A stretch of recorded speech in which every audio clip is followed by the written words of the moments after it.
Chewy.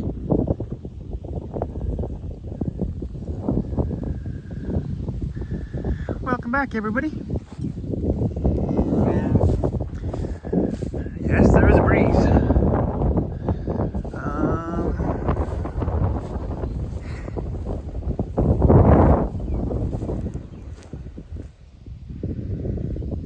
Turn around so you're in the shelter.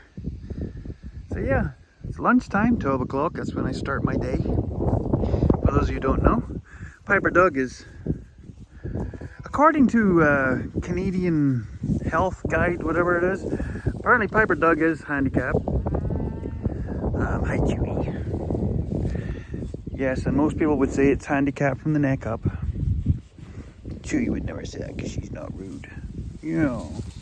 She's got her summer coat on. She's looking fabulous. You work it, girl. Neighbors' cows are doing a lot of hollering. Oh, that's Harley. Yeah, she got a new number, and I still can catch myself trying to figure out who 49 is, but that's Harley. Here comes Lilith.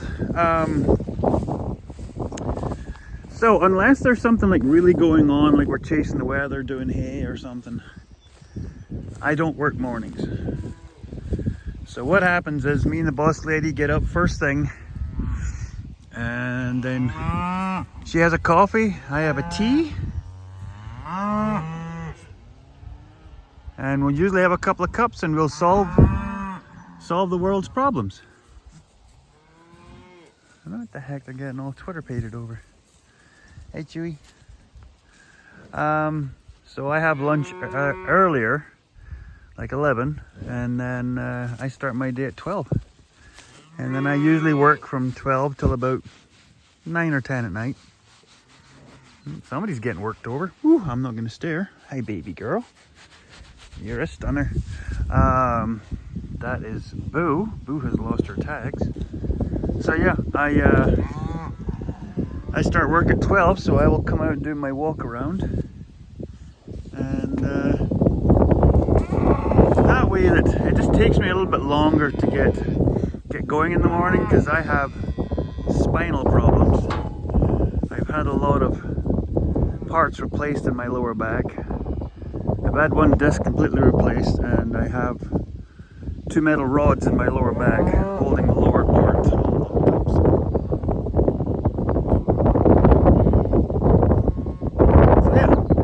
To do this, I have to figure out what works for me. And what works for me, there's a little Dippin' Dot, as Mrs. Piper Doug says, little 51. Oh, jeepers, somebody else is getting, someone's being, sure. I'm not turning the camera. I gotta make sure I mark that down in the calendar who it was though. Mar, who are you being pals with? Gunner, nice, Gunner.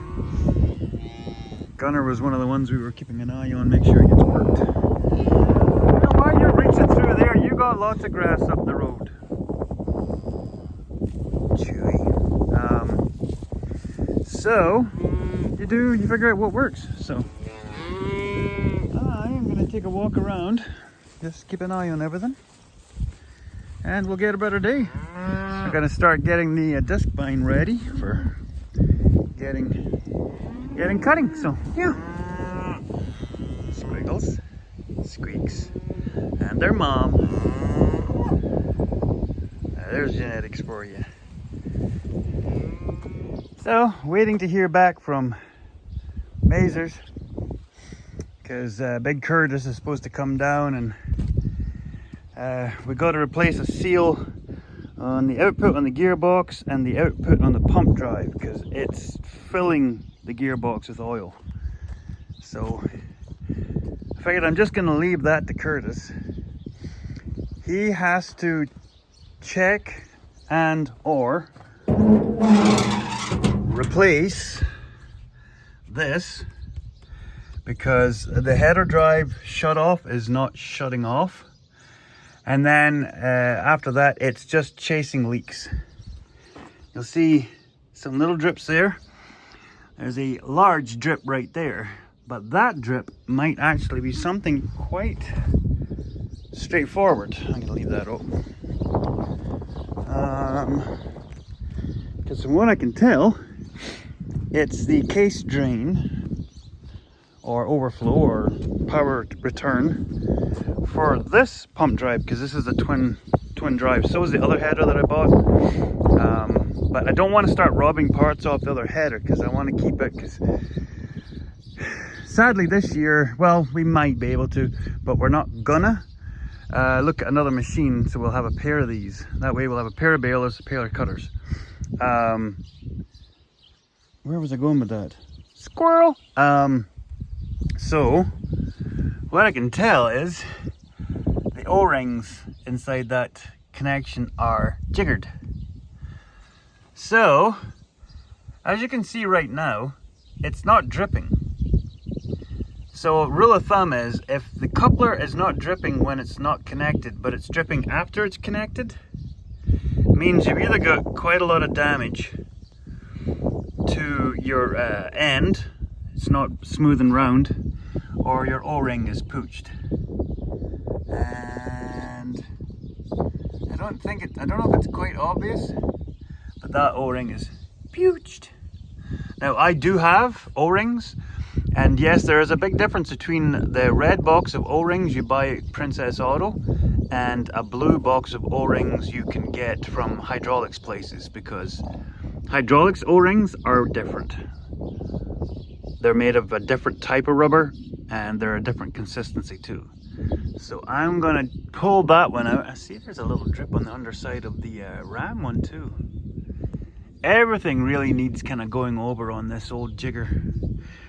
We're somewhere between 2,500 and 3,000 hours on this machine, so yeah, I've got kits to repack the lifting rams on this as well. That one's not bad, this one is pretty bad. So yeah, these were all jobs we were supposed to try and get done through the winter, but you know, Piper Doug derailed, so it's one of those where this machine will run, it's just damp, so we'll pick away at them. So that is one of my first protocols. I know it seems kind of futile, but that thing not sitting right kind of affects how it delivers material. So why is that bent? What the heck happened to this? I literally parked it and something has bent it. Because I didn't do that, it wasn't me. Anyway, I'm gonna fix that. We'll bring you back. I mean, like, don't be jealous of old Piper Doug's skills. It's a cross, a burden I have to bear. Yeah. It's one of those, it's about, that's 10 feet, so about a 15-foot repair job. Just stay back 15 feet and it looks just fine. No, I get a couple of blocks, get an orange thing, and you apply pressure, but it's knowing where and how much. That's the science. No, I'll go back over it with, where'd my hammers go? Oh, they're in here somewhere. I'll go back over it and sort of level it out, but it's level enough so that it closes nice and straight. I see that's bent too. I have to straighten that out. Man, Mrs. Piper Doug must have hit that post so hard. Jeez, Mrs. Piper Doug. Just can't get good help these days.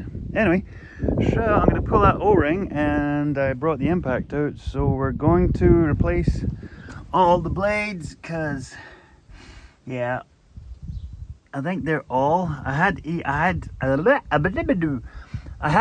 them up, so they all should have aged out at about the same point. Yeah, and there you go, folks. You can see old Piper Doug's repair to the turtle wings. It's actually held up really well. Yeah, these are all, I took the scrapers from our Morris air seeder that we used one season and threw in a pile in the workshop because they were garbage. Because they, not because they were made garbage, just because they did a garbage job. They kept locking up the packers on the air seeder. So, a few years back, I sat in the workshop with a plasma cutter and got blind.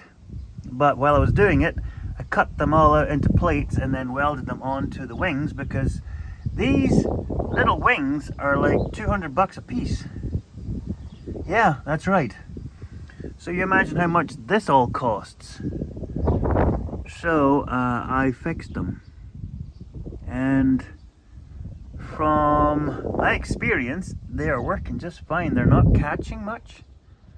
So I am going to do what I had to do, and then I'm going to get this thing up and set the header on blocks so it's a little higher off the ground, and then I'm going to pull all the blades. Yeah, some of the skins are starting to wear through, but these are all original skins in this header, if you can believe that. I know the header down in the bale yard has new skins on part of it, but I'm noticing this side's a little wet too. I think they're gonna have to do seals on both motors. That's a bit sucky. Jiggery boo. Better go and message Tim. Parts run. Going to Shoal Lake. So it turns out this is a very in-between size. The only O-rings I have in that exact same size are low density, like a water O-ring or low pressure O-ring. So yeah, it wouldn't last 10 seconds in hydraulics. So, and plus I gotta go and get blades for the disc spine. I usually go through about 3 or 4 boxes in a year. Is it 12? I think there's 12 turtles on the 16 footer. 2555 or 2550 is what our header is.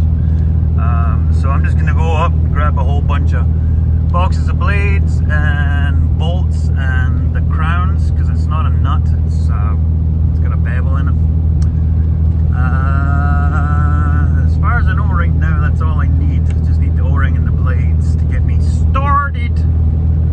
I'm gonna wait to do the service until Curtis comes to look at the machine, because I'd far rather not do an oil change until after he's had to open anything, because it's basically you're gonna have to dump the oil anyway. So, and it hasn't done a lot of hours since his last oil change, so that's that. Yep, we're coming up on a grain bin. Yeah, this is what you deal with on Canadian highways, especially this time of year. Get people moving bins. I'm gonna have to slow down because we're coming to an intersection.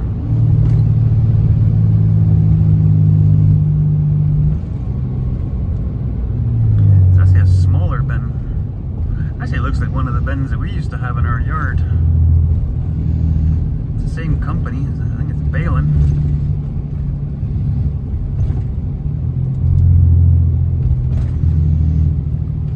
Turning left. Yeah, I don't think it's tall enough to be one of ours.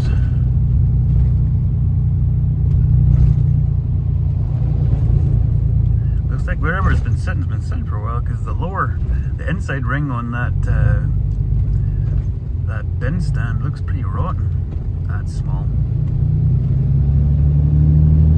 Where you go, big guy? That's about a 3,000 bushel bin, maybe.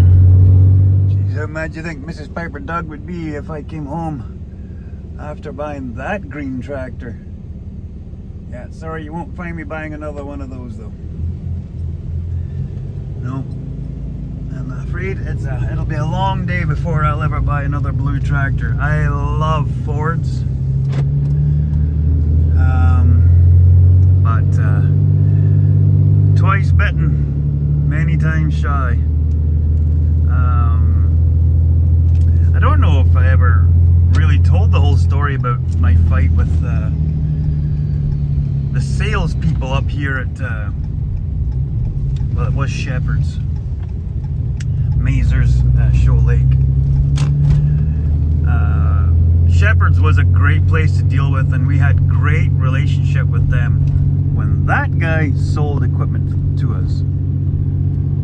Jim Kennedy was the best salesman I ever met of any dealership anywhere.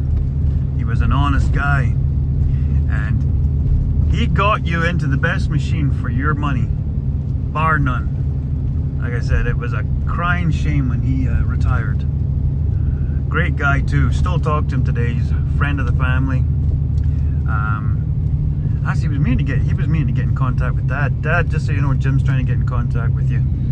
I'll maybe try and bring his information when I come over. So we had TS 115A was the first of the newer New Hollands that we bought, and it was a good tractor, but we ended up having the hydraulic pumps pile up on it. There's 2 hydraulic pumps in it, and we had issues. So we thought, ah, heck, we got offered a deal, so we got offered into a T6050. That tractor, I'm trying to remember what happened to that one. Something to do with the clutch. It was having clutch issues. We put a few hours on it, and we kind of thought, nah. So, against my better judgment and some other decision making in the family, we were traded up from the 6050 into a T6 145, I think it was, with the electric joystick, electric over hydraulic joystick in the cab. We had so many problems with that tractor that New Holland offered to buy us out and trade us up into a T6 180 because we had so many problems. And I am not exaggerating when I tell you this. Between that 6 145 and that 6 180, we had, in warranty, because both tractors were new, in warranty, those 2 tractors had 45 callouts. So the first one had 22, and we thought, that's terrible. Oh, you'll never have those troubles again, that's a bad tractor. The second one had 23 before we put it in the auction, got rid of it. So that's why I'm gun shy about ever getting back into blue tractors. Jeez, Massey got a big line up here. Shoal Lake Farm Equipment. So yeah, that's my history. So I just spent over 500 bucks. Got the year's supply of blades, and I got a few backup bolts, and these things. They're nuts, but they're not. You don't put sockets on them. They sit countersunk into the header, into the bottom of the turtle. So go. Let's get home. Oh yeah, and I got an O-ring, but it's not an O-ring. This is the old one. It's well, what did he call it? It's a square profile O-ring. When you get a circle as a square, that's what we got. So, you know, well,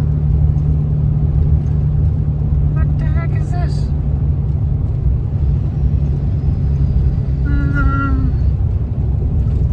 Jeez, I made a grain bin on the way up.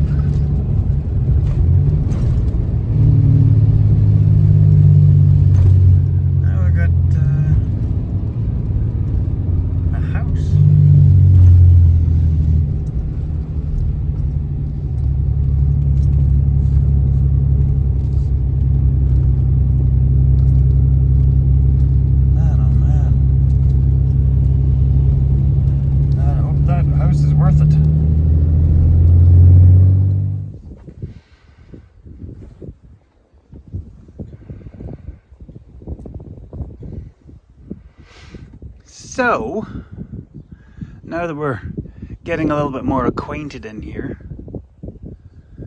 so what we know is that pump there, you have the lines in and out, and then outside of that, the only seal is the one coming out the bottom, which is the output. So it comes out the shaft. Over there, that one, the seal that's leaking here is not the seal that's leaking there, because on that motor, actually, incorrect. The motor goes down through a gearbox, so that motor, the same seal is leaking on it, so it's leaking into the gearbox, and then it's pushing the oil out the seal that goes that way to the wheel, to the belt drive that goes to the crimper. So the bottom seal is actually not leaking on the gearbox, but the bottom seal is leaking on the drive, the motor. So that's a ongoing problem. So talking to Tim up at Shepherd's, we'll call it that, Mazers, they're ordering up the parts, so we can work away with it. It's damp, it's leaking. I'm doing blades, so I've done one 90-degree turn already, so all the back blades, all the one side blades on that, and then we do another 90-degree turn and we do the front blades on these ones, and then we do one more 90-degree turn and we do the blades on the other one. And if you want to know, we're hoping to get through this season before we have to do a major rebuild on this header. Why?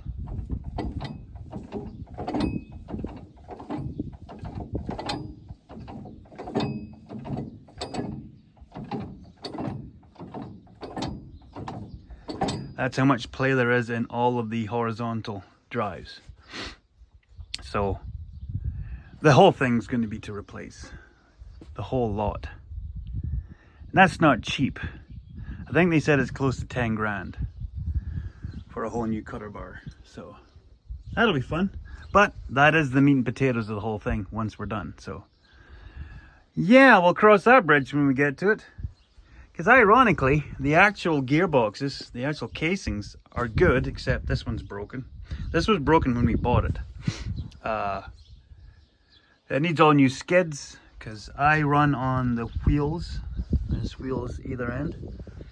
Outside of that, yeah, I've replaced a bunch of the turtle gearboxes, but I've never touched any of the horizontal shafts, which I'm pretty sure I'm going to be regretting saying now. But what I brought you here for was, I just undid this one, so we do a little inspection.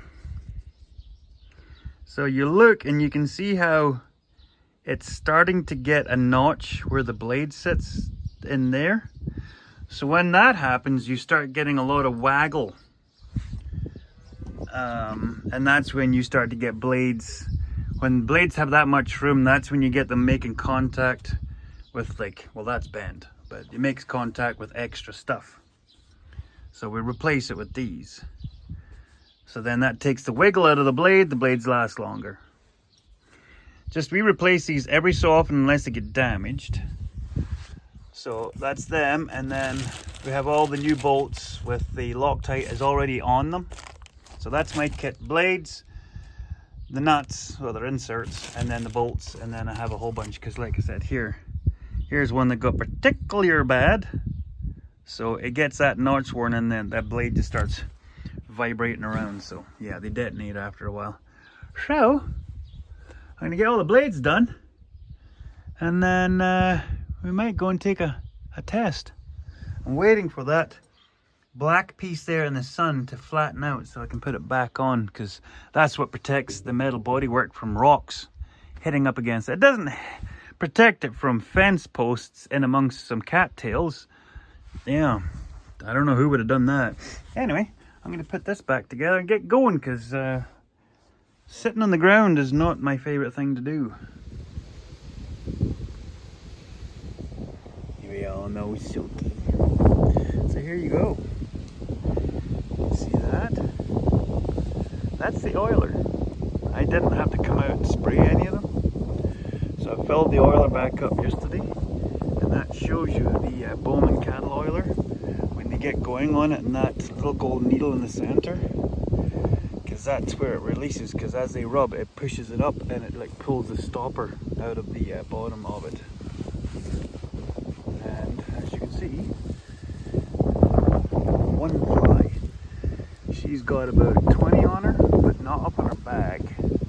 So as the oiler starts to go through her system and kind of gets spread down through her coat, those will gradually migrate down.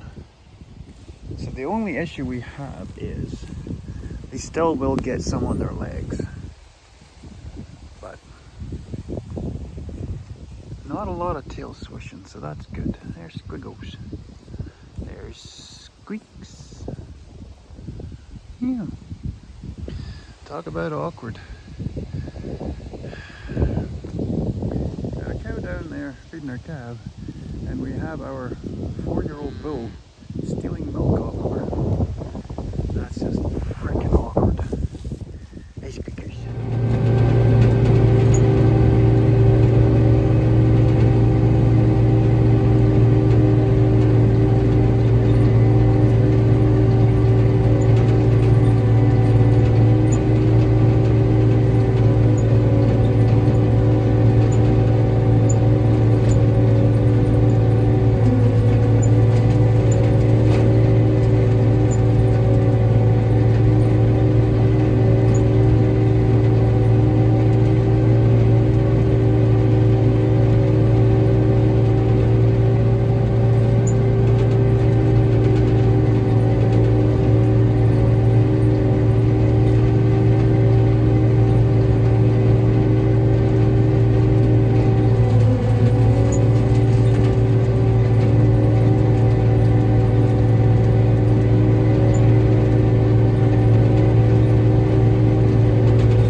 Over 3 foot tall. Well, they went flat to the ground.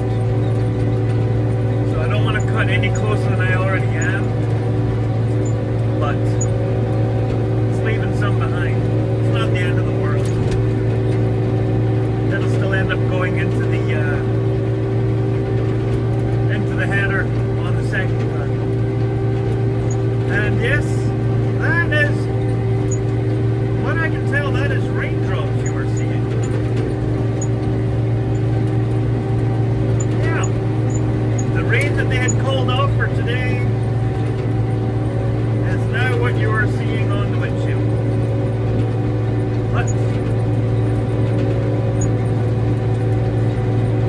as far as I know, it's only supposed to be a shower. And the sad truth is, the stuff that's down, any more rain that gets on it is going to get pounded into the ground. So at least if I get it into a swath, I can either flip it, rake it, or just let it dry out. So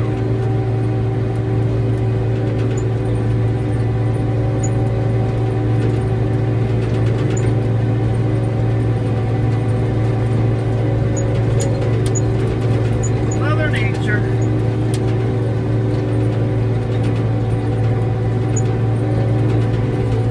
Not in a good mood these days.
here at the gate.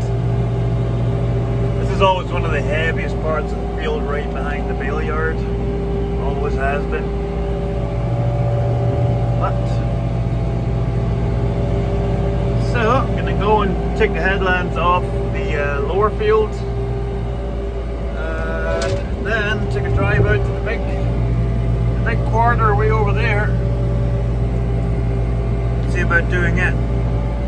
Probably keep an eye on the weather just to make sure there's no more sprinkles before I lay that one down. But gonna be a few bales. It's actually the bigger thing is it's gonna take a while for those swaths to dry out. And like I said, you look at that, that's all flat to the ground. So it's holding a lot of moisture to start with. That's as wide as I want to leave the swaths, while the baler can still pick them up. Any wider than that, and my V-rake will have a hard time bringing both swaths together. Now, if we had got a 12 wheel, no, if we got a 14 wheel, because that's a 12 wheel, if we got a 14 wheel, we would be able to rein in everything like as wide as we could go, but we didn't. Oh, I see we've got another sprinkle again. Awesome! Okay, let's get on the road. Yeah, they're only 2 feet apart in some spots. For those who don't know, Liam and I planted these trees, oh gosh, 16, 17 years ago. Yeah, they're 25 feet. Getting closer to 30 on some of them.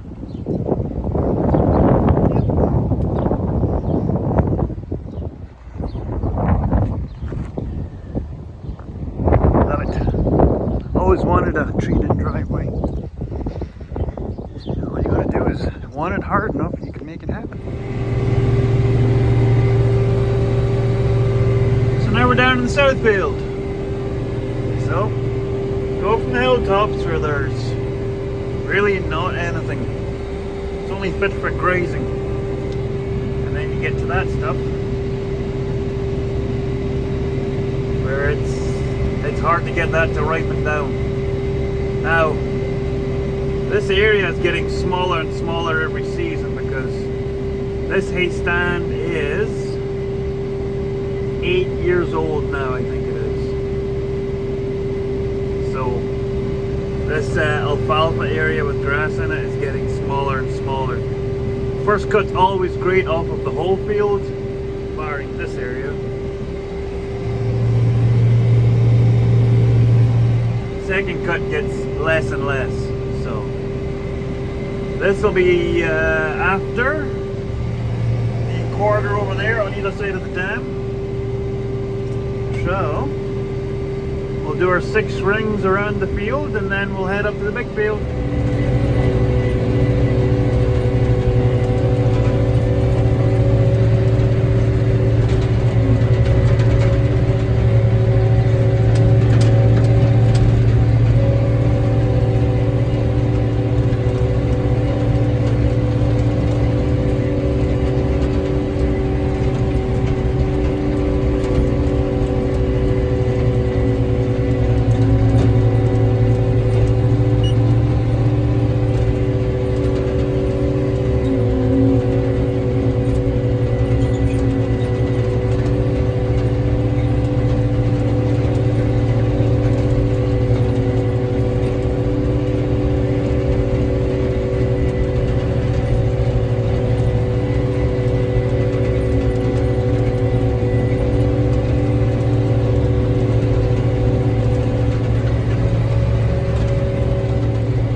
bring you back when I get down the hill, because this thing's gonna take off.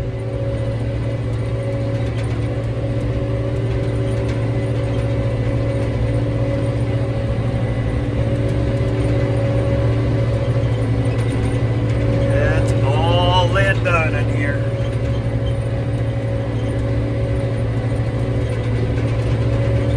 Just a mat.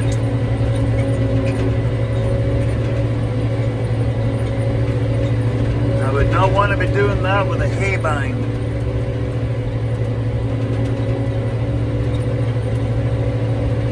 Yep. And we've got a drowned out spot.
Nighty night.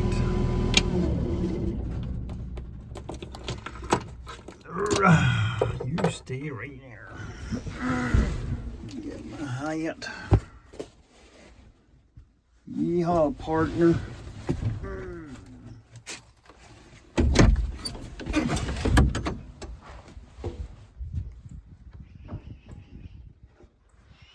Another evening. Draws to a close. Ooh. Making sure, that's one problem. Sticky. I think the rollers are still turning. Yeah, they are. And that square O-ring seems to be holding. Nice.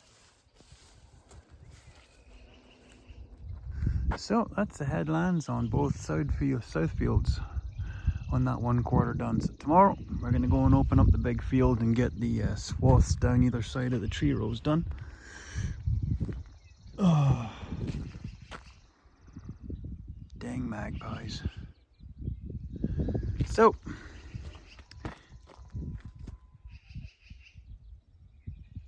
coyotes. You can really see the wrong color they painted that fender. Thanks for watching, everybody. Nice to be started haying. We will be digging the baler out, and yes, don't worry folks, when I put the baler away it was greased and ready for the next year. We have some work still to do to the balers, but it is field ready, touch wood. So nice to see that big guy back out to work. Yeah, so these should be coming down hopefully by the time the headlands are all done, and they can replace the seals on those drives, and then that'll be one last thing.